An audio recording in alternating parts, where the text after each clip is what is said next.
To the best ever Pagan Super Show Extravaganza.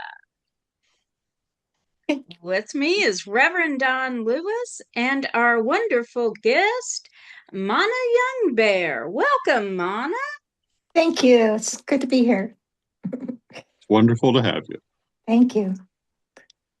And Mana is, among other things, an ICN archpriestess and an author and a an ASL instructor and many, many other things.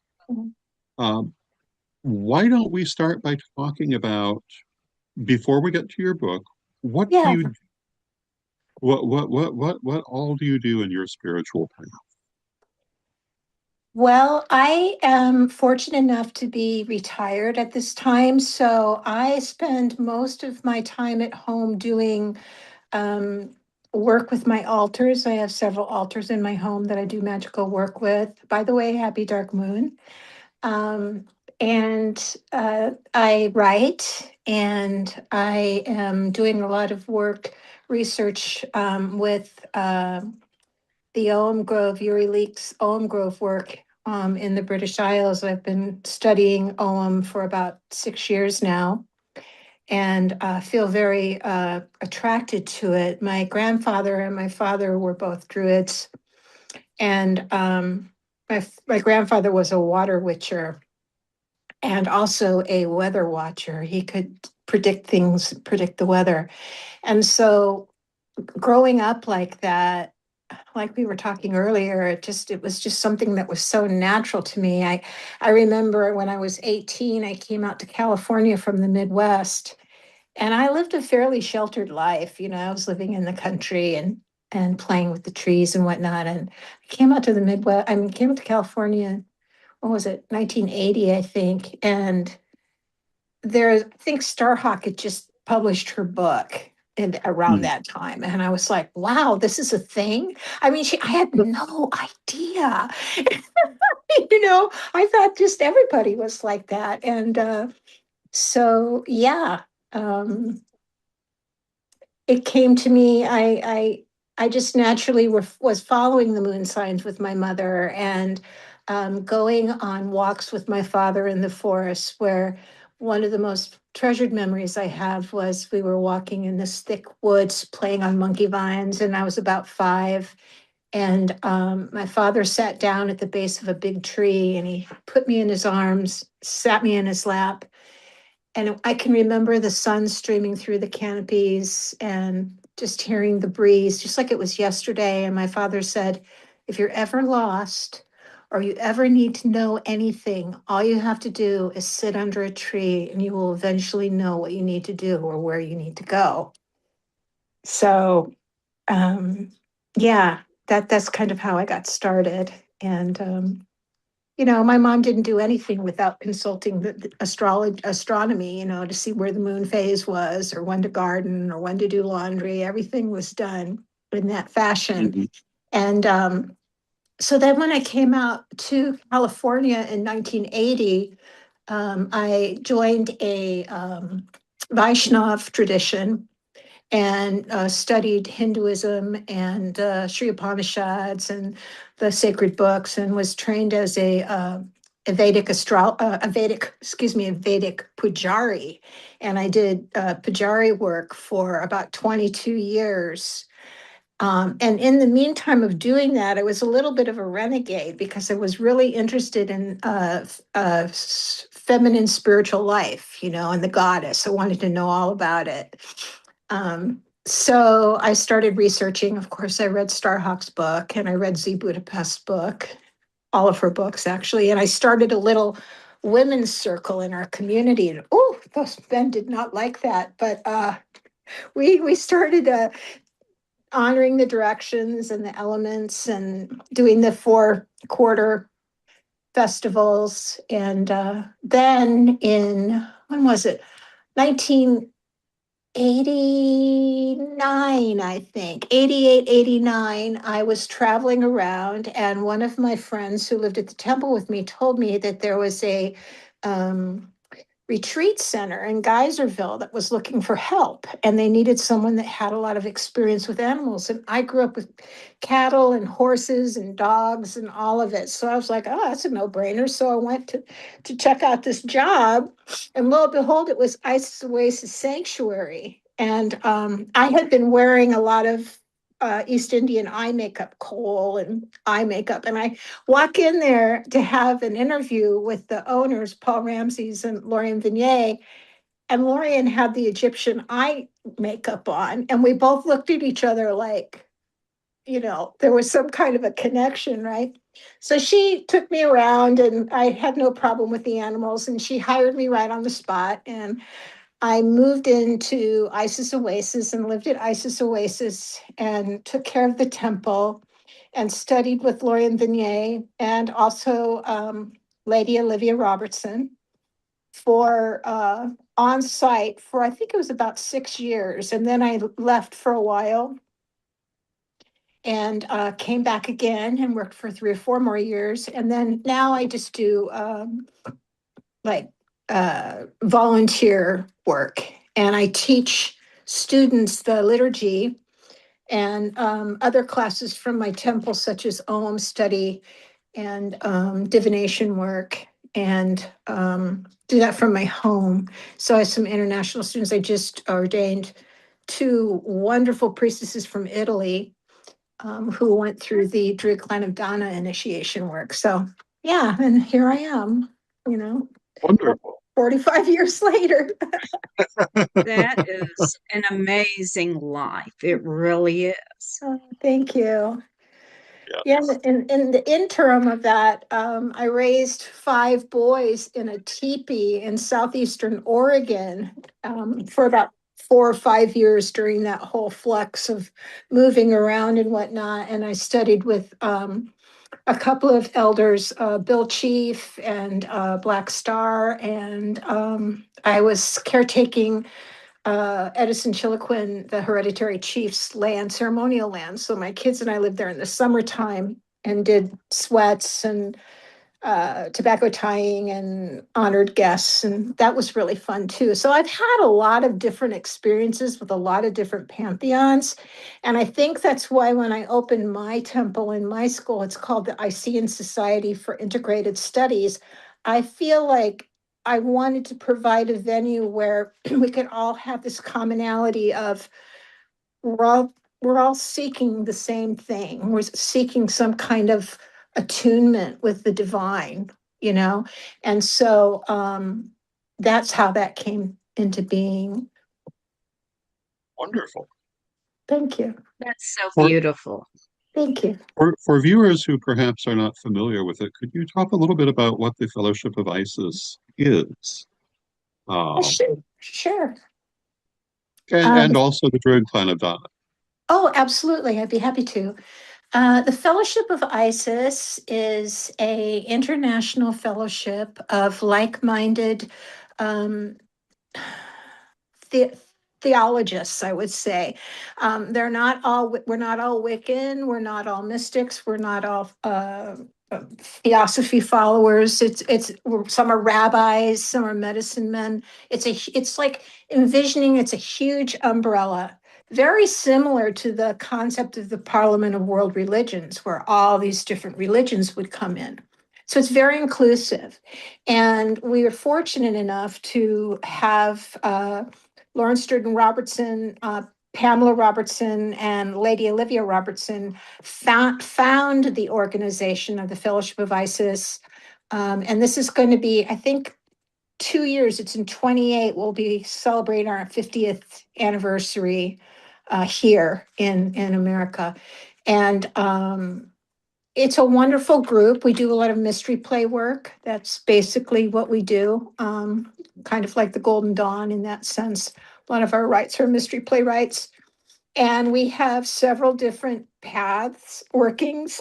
Excuse me, we have the Druid Clan of Dana. I'm actually a archdruidess with the Druid Clan of Dana. And that deals more with the psychic levels of practice. So it includes Druidism, ovate work, healing work, divination work, and bardic storytelling and bardic work. And then we also have the Noble Order of Tara that Lady Olivia Robertson and her brother and sister-in-law created. And that is a chivalrous order where we're appointed as Grand Dame and Lord Grand Commander work, where we dedicate our lives and our work to protecting the environment, the earth, our communities, and ourselves, our families, and each other. So, with those three main veins of the Fellowship of Isis, the Fellowship of Isis, a lot of people in the Fellowship of Isis concentrate on Egyptian mysteries, because that was very important to Lady Lorien with the Temple of Isis. And also, Isis is the goddess of 10,000 names. That was the primary goddess that Lawrence and Lady Olivia chose. They wanted Isis, the goddess of 10,000 names. So, those three path workings really, to me, are the essential of spiritual life, pagan life, studying about our ancestors in whatever venue that comes from, studying about those practices, initiating divination work or scrying or crystal grid work, as your organization does. Through the Druid Clan of Dana, and then with the Noble Order of Tara, we're working on environmental issues. Many of our members are Grange members, and they're doing projects through the local Grange. What is it called? Something patrons of husbandry is the other word for the Grange. So, like our Grange here in our community, we have several of our priestesses that are doing a lot of work with the environment. They're creating seed banks, they're doing experimental gardening, seed exchange. Right now, they're doing a series of workshops for local food, how we can get through different difficulties with the economy and the shortcomings that may be happening. So that to me is very magical. I was very impressed by Byron Ballard's work after the Helena hurricane that they had. They did a lot of really, really wonderful work. And I told my students, this is really the essence, is to help one another. So those three organizations, path workings, the Noble Order of Tara, the Druid Clan of Dana, and the Fellowship of Isis are the three primary organizations. And you can be like myself, you can be in all the different path workings. It's endless, probably like your organization. So that's the Fellowship of Isis in a nutshell. Wonderful. Very, Yeah. very, very good explanation. Oh, I hope so. It's been 45 years. I should hope I know a little bit about it. Yes. Eh. So, Now let's talk about your new book. Oh, okay. Well, that kind of goes along with my work as a arch priestess and druidess.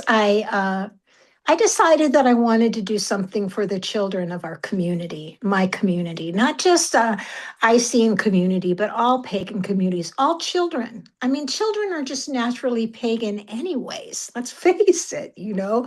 Uh, Or they are. And, I was talking earlier about how when we're young, the magical life, the magical, mystical life, it's just a natural thing for all children.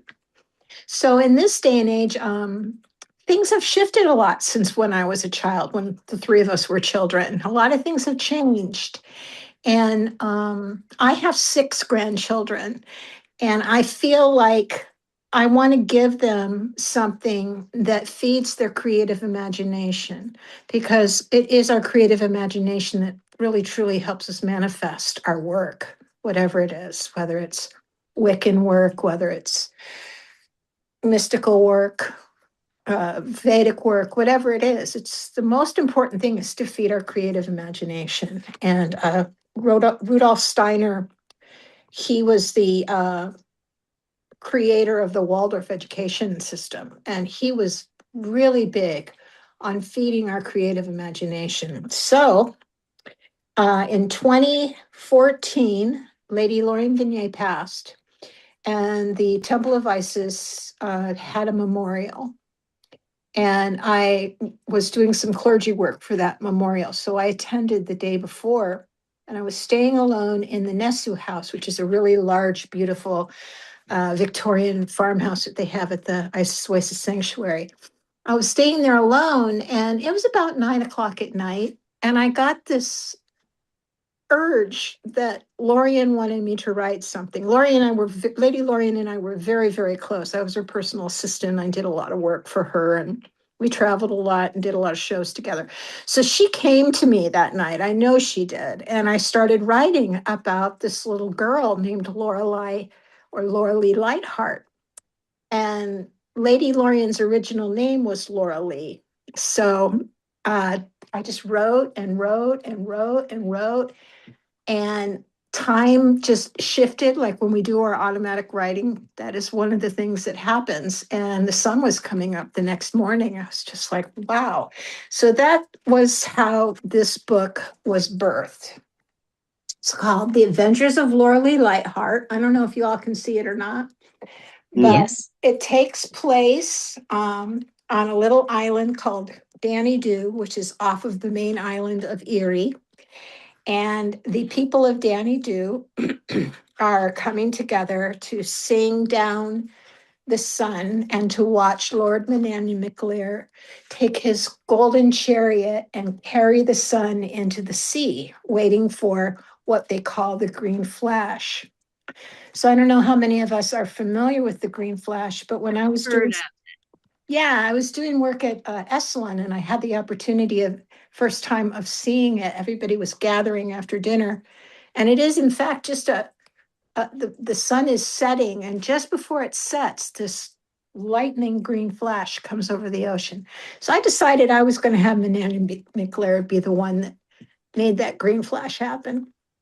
So so I created this story about a young girl who's 9 years old.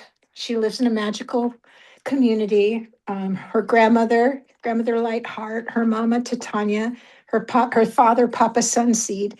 They all have different qualities. So Grandma Lightheart is an ovate, and Mama Titania is also an ovate, and Papa Sunseed is a druid who travels through the seas, and he he makes treaties with the pirates. And he's also been given a very important job by Lord Dagda to try to make peace with the Fomorians. And the Fomorians were one of the first mythical race of people that came to the Isle of Erie, and they were sea monsters. And Balor, who was the chief head honcho, was a cyclops. He had one evil eye that he had to keep closed all the time, and they would only open it with a giant hook when they were at war to kill the enemy. So so anyway, there's all kinds of things about imaginary creatures. The Fae, mostly in book one, we talk about the Fae. And in this book, also, I've included Calling of the Direction poems, and I included a couple of songs from the Temple of Isis that are credited, like the tree song in here. And there's some really sweet illustrations that my friend Dreama Blankenbecker did. She's a retired art therapist that is landing on the new isle. They moved from Danny Dew to the island of Milk and Honey. And they're escorted there by Lord Mananion, and they fly through the skies, pulled by four giant white swans on a beautiful ark that is filled with water fountains and gardens. And so they have these little songs that they sing, and their fears about the journey. And LoraLee, all of her life, wants to be a story spinner. She wants to grow up and become a bard. So at the end of the story, she and a group of kids go to a ceremony, and I'm not going to say anything more, but Oh, I don't want to spoil it. But I will read a little page for you if you like. oh, Um, wonderful. okay, great. Okay, so it says here, the School of the Sacred 20. Night came quickly, and the villagers gathered to witness the evening's coming of age ceremonies. The initiations of the young 9-year-olds into the School of the Sacred 20 were always a favorite time for all families. The archdruid, Sir Oakwise, walked into the center of the circle. Our grove is an outdoor school for young children. There are many classes to choose from: sailing, music, star mapping, tree wisdom, divination, story spinning, wildcrafting, healing. You initiates have passed your training with the village masters, and now you will be introduced into the school of the Sacred 20. We honor you. So they go on, and each child has to submit something to the Circle of the Sacred 20. So LoraLee offers a song, and it goes like this. This is a Isis Oasis tree song, tree blessing song. Oh, blessed be these mighty trees, with roots way down into the ground, and branches high unto the sky. Oh, blessed be these mighty trees. So that's a little excerpt from my book. It's full of Beautiful. songs and chants, and every page it was written so that a parent could read the story while the child dove into the artwork. And while reading the story, the parent can ask, what do you think they're talking about in the story? Oh, uh, where are they going to go? You know, you can create dialogue by this. And this is another really magical thing about storytelling. So the whole thing actually is an emphasis on the magic of being a story spinner or a storyteller, a bard. And I'm very excited about it. Yes, indeed. Thank you. What is That the intended age range?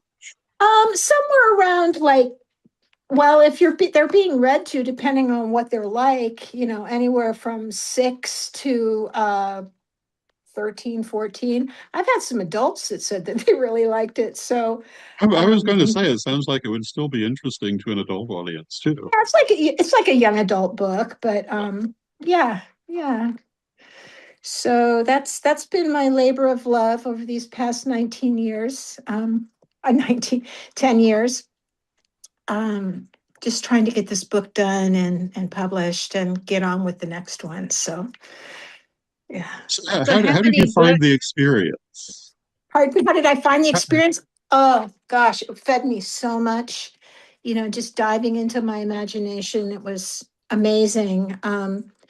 In book 2, I'm going to have some manuscript. I also taught kindergarten through 12 at a Waldorf school a few years ago. And at kindergarten lunchtime, we would talk about the story of LoraLee Lightheart, right? And the kids would start making up, you know, like I was saying, okay, and then LoraLee, you know, she's with her friends, and then the kids piped in, and I had to put it in the book. Not in this book, but in book 2.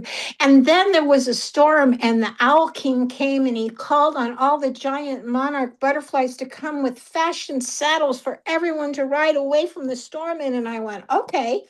So it was a really great time. The kids just couldn't wait for lunchtime to have story time with Miss Mana, you know. And Wonderful. yeah, so that's going to be a big part of book 2 too, is their part in it. Yeah.